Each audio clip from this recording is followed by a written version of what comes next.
Hello students, welcome back with my another video. My name is Amir and I'm from A1 Coaching.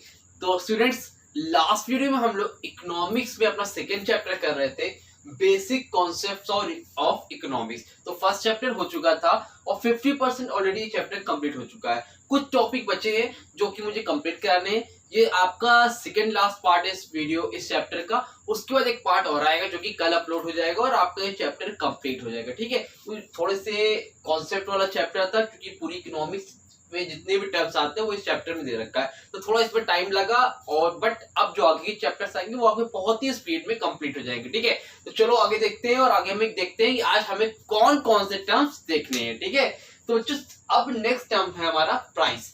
क्या है price? तो हम लोगों ने प्रोडक्शन देख लिया, फैक्टर ऑफ प्रोडक्शन की सारी चीजें देख ली। ठीक है, यूटिलिटी देखा, टोटल यूटिलिटी देखा, मार्जिनल यूटिलिटी देखा, ये सारी चीजें देखी और उम्मीद करता हूँ वहां तक अच्छे से समझ में आया। अब आगे एक टर्म है प्राइस। बहुत सिंपल सा टर्म है, बस पता होना चाहिए। ठीक है, तो प्राइस का मतलब क्या होता है? प्राइस का मतलब नॉर्मली समझते हो ना, प्राइस का मतलब होता है जब आप कोई चीज परचेज करते हो उसके बदले में आप क्या देते हो? पैसा देते हो। तो प्राइस का मतलब यहाँ पर क्या है? The price of a commodity. Commodity का मतलब समझते हो? कमोडिटी का मतलब होता है कोई भी सामान, कोई भी प्रोडक्ट, है ना। The price of a commodity is the unit या फिर अमाउंट, चाहे यूनिट या amount of money that has to be given to get this commodity. जब किसी कमोडिटी को पाने के लिए जो आप मनी देते हो, मतलब किसी भी चीज की वैल्यू को, सिंपल वर्ड में किसी भी कमोडिटी की वैल्यू को मनी के टर्म्स में एक्सप्रेस करना। किस टर्म में?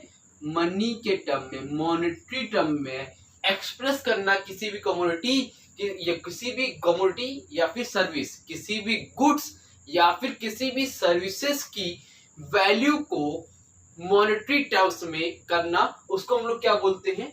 प्राइस बोलते हैं। क्या बोलते हैं? किसी भी गुड्स या सर्विसेज की वैल्यू को मॉनेटरी टर्म्स में एक्सप्रेस करना, मॉनेटरी टर्म्स में एक्सप्रेस करना, उसे हम क्या बोलते हैं?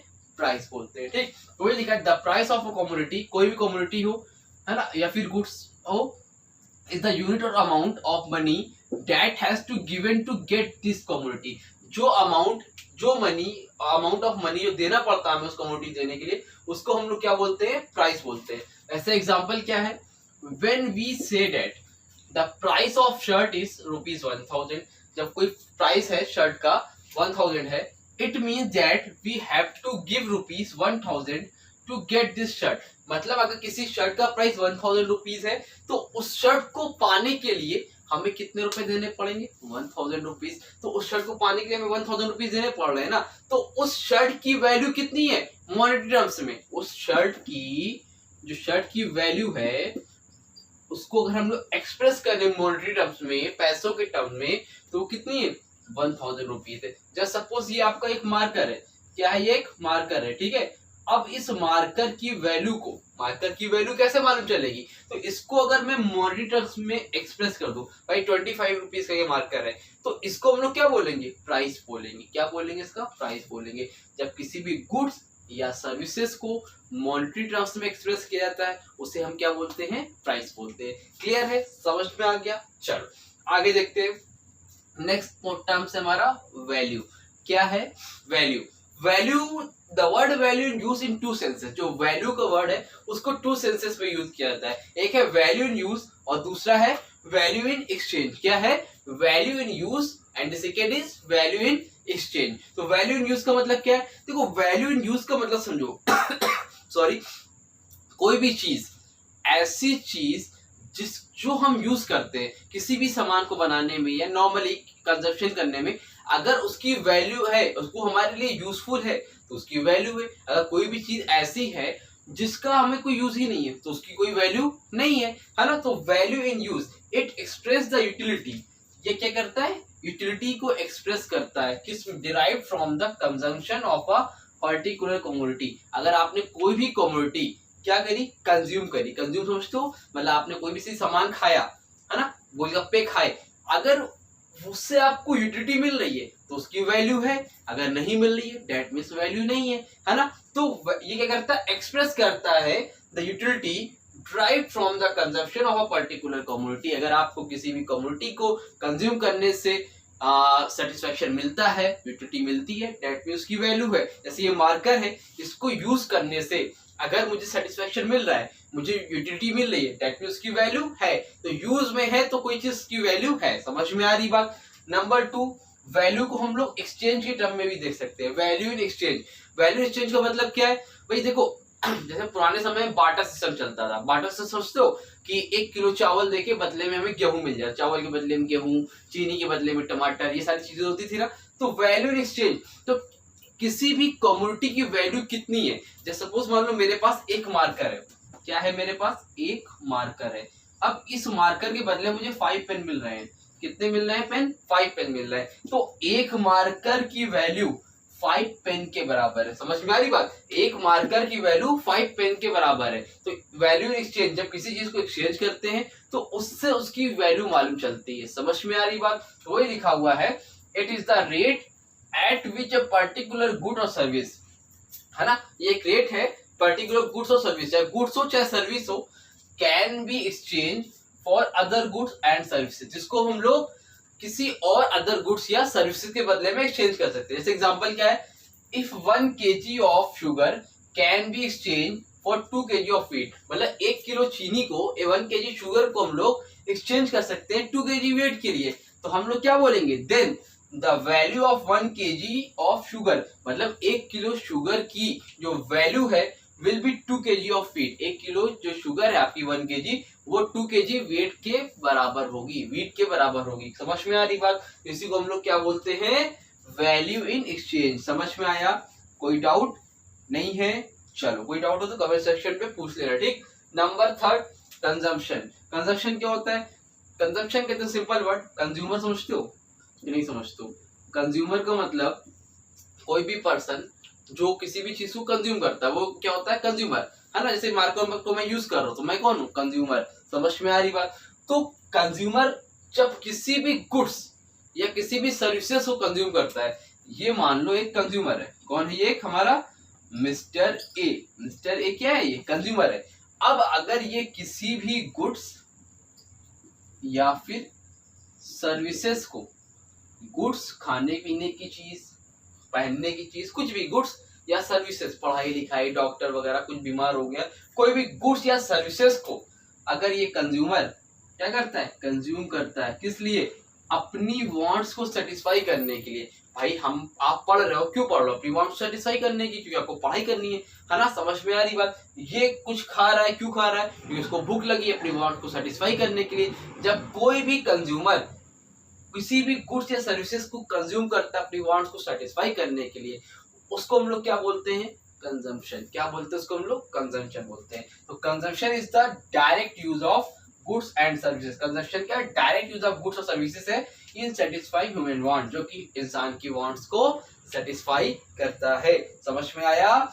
चलो उम्मीद करता हूँ यहाँ से समझ में आया होगा। जल्दी से स्क्रीनशॉट लो, मैं बस 2 सेकंड में आया फिर सॉरी। तो आगे की कुछ टर्म्स हैं उसको भी हम लोग जल्दी से देख लेते हैं, ठीक है। जल्दी स्क्रीनशॉट लो, मैं बस 2 सेकंड में वापस आया।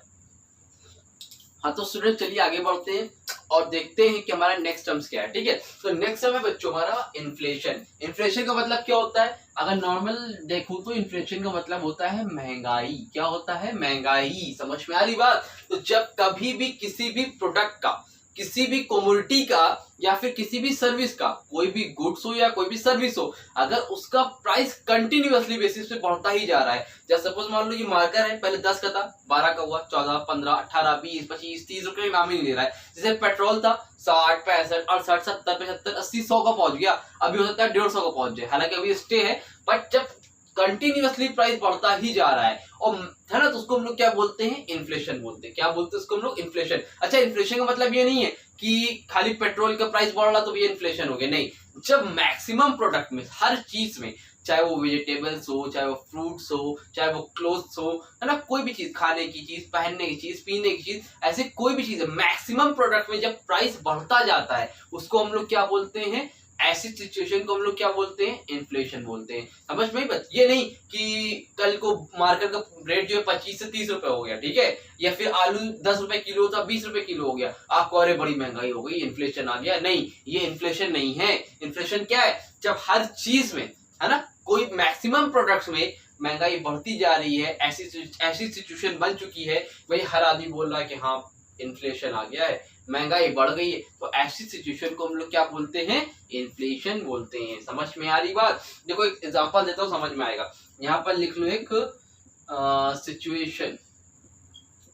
Situation of an economy. देखो इसे समझाता हूँ, बहुत अच्छे समझ में आएगा, ठीक है। मान लो ये लिखा है सिचुएशन इकोनॉमी। मान लो आपके पास 100 रुपए है। कितने रुपए हैं? 100 रुपए, यानी कि 100 रुपीज है। 100 रुपीज में, ठीक है, आपके पास मान लो सपोज 100 रुपीज है, ठीक है, और उसमें आपके जो है ये मार्कर कितने का था? 25 रुपीज का। तो बच्चे बोलेंगे सर आप हर बार मार्कर की एग्जांपल देते हैं, ठीक है, बट अब माइंड में आ गया तो मार्कर ही ले लो। चलो मार्कर मत लो, एक काम करो, आज ही तुम डस्टर ले लो, ठीक है, डस्टर ले लो, ठीक है। चलो, तो ये 100 रुपीज में मेरे पास 4 डस्टर आते हैं, ठीक है। कितने डस्टर आते हैं? 4 डस्टर आते हैं। तो मेरे पास कितने रुपीज है? 100 रुपीज में कितने आ रहे हैं? 4 डस्टर आ रहे हैं। 25 रुपए का एक है। अब मान लो मेरे पास 100 रुपए फिर से है, ठीक है, लेकिन अब क्या हुआ है? इन्फ्लेशन आ गया, महंगाई बढ़ गई। जब मैं दोबारा गया तो 100 रुपीज से मुझे कितने डस्टर मिले? 3 डस्टर मिले। समझ में आ रही बात? पहले मुझे 100 रुपीज में 4 डस्टर मिले थे, अब मुझे 100 रुपीज में कितने डस्टर मिले? 3। तो इसका मतलब क्या हो गया? महंगाई बढ़ गई, है ना। तो पहले मेरी परचेजिंग, अब मेरी परचेजिंग पावर क्या हो गई? कम हो गई। समझ में आई बात? Value of money, value of money क्या हो रही? कम। देखो 100 रुपए तब भी था, 100 रुपए में पहले मैं 4 मार्क डस्टर लेके आया, लेकिन अब 100 रुपए में कितना मार्कर डस्टर लेके आया? 3 लेके आया। तो मेरा इसका मतलब क्या? परचेजिंग पावर पहले मेरी क्या थी? ज्यादा थी। अब परचेजिंग पावर मेरी क्या हो गई? कम हो गई। 100 रुपए तो मेरे पास अभी भी है, लेकिन उसकी जो परचेजिंग पावर है, वैल्यू ऑफ मनी है, वो क्या हो गई है? कम हो गई है। तो इन्फ्लेशन क्या होता है? इन्फ्लेशन एक सिचुएशन ऑफ इकोनॉमी है, ऐसी सिचुएशन है जहां पर हमारे कमोडिटी का प्राइस या सर्विसेज का प्राइस बढ़ता है, तो वैल्यू ऑफ मनी जो होती है वो क्या हो जाती है? कम हो जाती है। समझ में आई बात? देखो लिखा है वही, inflation refers to a situation in which prices of goods and services, यहाँ पर गुड्स और services continuously rise at fast pace, continuously basis पे प्राइस बढ़ता ही जा रहा है, एंड वैल्यू ऑफ मनी क्या है? वो क्या हो रही है? फॉल्स होती जा रही है। वैल्यू ऑफ मनी क्या हो रही है? फॉल्स होती जा रही है। ऐसी सिचुएशन को हम लोग क्या बोलते हैं? इन्फ्लेशन बोलते हैं। क्लियर है? समझ में आ गया? चलो आगे भाई, 2 तरह की दे रखा है कॉजेस ऑफ इन्फ्लेशन, ऐसा क्या रीजन है जिसकी वजह से इन्फ्लेशन बढ़ता है। तो नंबर 1 पर है डिमांड पुल इन्फ्लेशन, नंबर 2 पर है कॉस्ट पुश इन्फ्लेशन। देखो डिमांड पुल इन्फ्लेशन का मतलब होता है, मान लो इसको रफ कर देता हूँ, रफ कर दूं, चलो स्क्रीनशॉट तो नहीं लेना है, ले लो जल्दी से, चलो हाँ नोट कर लेना। चलो इसको बनाने से फायदा ये कि आपको ये रटना नहीं पड़ेगा डेफिनेशन, इसको बनाना अपने आप करके आ जाओगे, ठीक है। तो डिमांड पुल इन्फ्लेशन का मतलब क्या है? अब मान लो ऐसी सिचुएशन जब आपकी डिमांड किसी भी कमोडिटी की ज्यादा बढ़ जाए और उसकी सप्लाई क्या हो जाए? कम हो जाए। मतलब ऐसी सिचुएशन जहां पर डिमांड ज्यादा हो और सप्लाई कम हो जाए, ऐसी सिचुएशन को हम लोग क्या बोलते हैं? Demand pull inflation. भाई अगर डिमांड ज्यादा है, सप्लाई कम है, तो प्राइस क्या होगा अपने आप? ऐसी सिचुएशन में प्राइस क्या होगा? बढ़ जाएगा। प्राइस बढ़ जाएगा तो भाई महंगाई भी बढ़ेगी। तो ये एक रीजन है जिसकी वजह से इन्फ्लेशन आ जाता है। जस्ट सपोज मान लो कोई शॉप है ना, कोई शॉप है, वहां पर ही जो है स्टेशनरी की शॉप है, वहीं पर ही फाइल वगैरह मिलती है। नॉर्मली फाइल आपको 20 रुपए की मिल जाती है, लेकिन उसको पता है कि उस जगह पर आज से 10 किलोमीटर की दूरी पर कहीं भी फाइल नहीं मिलेगी, आपको लेना तो वही लोगे। तो वो क्या कर रहा है? वो 20 वाली फाइल आपको 30 की बेच रहा है। आपके पास मजबूरी है, आपको पता है भाई मेरे तो किराए लग जाएंगे 20 रुपए के, इससे अच्छा है 20-20 40 होने से अच्छा मैं 30 रुपए की फाइल ले लूं। तो ऐसी सिचुएशन में भी इन्फ्लेशन बढ़ जाता है। अगर डिमांड ज्यादा है, सप्लाई कम है, देने वाला तो बेचारा एक ही आदमी है, तो ऐसी सिचुएशन में इन्फ्लेशन क्या होता है? इंक्रीज होता है। तो डिमांड पुल इन्फ्लेशन क्या है? It refers to a situation, ये एक सिचुएशन है इन विच प्राइसेस राइज, जब प्राइस बढ़ जाता है, because the demand for goods and services exceeds, जब डिमांड बढ़ जाती है गुड्स और सर्विसेज के लिए, क्या हो जाती है? एक्सीड्स हो जाती है their total supply available at current prices. जब सप्लाई उसकी जो है उससे डिमांड ज्यादा हो जाए, सप्लाई से डिमांड ज्यादा हो जाए, तो ऐसी कंडीशन में डिमांड पुल इन्फ्लेशन आ जाता है। क्लियर हो गया? चलो नेक्स्ट है बच्चों कॉस्ट पुश इन्फ्लेशन। क्या है? Cost push inflation. ये क्या होता है सर? देखो कॉस्ट पुश इन्फ्लेशन का मतलब होता है जब किसी प्रोडक्ट को बनाने में उसकी कॉस्ट जो है, लागत जो है वो ज्यादा हो जाए। जैसे मान लो आप कोई मान लो बिस्किट बनाते हो, क्या बनाते हो? बिस्किट बनाते हो, अब बिस्किट कोई मान लो 5 रुपए का आता था, ठीक है, हाँ तो बिस्किट वो 5 रुपए का आता था। अब मान लो शुगर का रेट, मैदे का रेट, है ना, उसमें जो भी चीजें हैं उसका रेट सबका बढ़ गया। तो अब ऐसी कंडीशन में क्या होगा, जो शुगर मुझे 40 की मिलती थी अब वो 45 की हो गई है, जो मैदा 30 में था वो 45 में हो गया है। तो कहने मतलब जो रॉ मटेरियल का, किसका, रॉ मटेरियल, जो कच्चे सामान होते हैं इससे हम लोग प्रोडक्ट बनाते हैं, बिस्किट बन रहा है या फिर कोई भी चीज बन रही है ना, ये बोर्ड ही है, मान लो अब लकड़ी का रेट महंगा हो जाए, वुड्स का रेट महंगा हो जाए, तो अगर ये बोर्ड मुझे 3000 का मिला तो अब 3 की जगह 4 का मिलेगा, तो प्राइस बढ़ रहा है। तो जब रॉ मटेरियल वगैरह का प्रोडक्शन कॉस्ट हमारी, जब प्रोडक्शन कॉस्ट बढ़ जाती है तो ऐसी सिचुएशन में क्या आ जाता है, कॉस्ट पुश इन्फ्लेशन। भाई बिस्किट 5 रुपए का बनता था, अभी चीजें महंगी हो गई, 7 रुपए का बन के तैयार हो रहा है, तो भाई मुझे मार्केट में इतने का मिलेगा, कम से कम 8 रुपए का मिलेगा। 5 वाला बिस्किट कितने का हो गया, 8 रुपए का हो गया। तो ऐसी सिचुएशन में भी क्या आ जाता है, इन्फ्लेशन आ जाता है, जब रॉ मटेरियल वगैरह महंगे हो जाते हैं। इसको हम लोग बोलते हैं cost push inflation. If the cost of production are rising, cost of production, सामान को बनाने में उसकी कॉस्ट बढ़ रही है, राइज हो रही है, this is described as cost push inflation. ये क्या डिस्क्राइब करता है, कॉस्ट पुश इन्फ्लेशन को डिस्क्राइब करता है। समझ में आया बात, उम्मीद करता हूँ अच्छे से समझ में आ गया होगा। कोई डाउट हो तो कमेंट सेक्शन में कमेंट कर लेना। पहले स्क्रीनशॉट लो जल्दी से, ले लिया बच्चों, चलो ठीक है, वीडियो को भी यहीं पे रोकते हैं। अब कुछ टॉपिक आपके बच्चे हैं जिसमें मार्केट है, इनकम है, सेविंग है और बिजनेस साइकिल है, ठीक है। तो नेक्स्ट वीडियो में कोशिश करूंगा, नेक्स्ट वीडियो में कोशिश करूंगा कंप्लीट करवा दूंगा, ठीक है। ये आपका पार्ट 4 था, पार्ट 5 में आपका ये चैप्टर कंप्लीट हो जाएगा। काफी लंबा चैप्टर इसलिए थोड़ा टाइम लगा, बट अब बहुत स्पीड में इस संडे तक मैंने आपसे प्रॉमिस किया कि अकाउंट्स के 7 चैप्टर और इकोनॉमिक्स के 4 चैप्टर कंप्लीट हो जाएंगे। बहुत तेजी से मैं चल रहा हूँ, आप लोग भी तेजी से चलो, ठीक है। तो वीडियो अच्छी लगी हो तो वीडियो को लाइक करना, चैनल को सब्सक्राइब करना, अपने दोस्तों को भी शेयर कर देना। मिलते हैं अपनी न्यू वीडियो में, तब तक के लिए थैंक यू सो मच।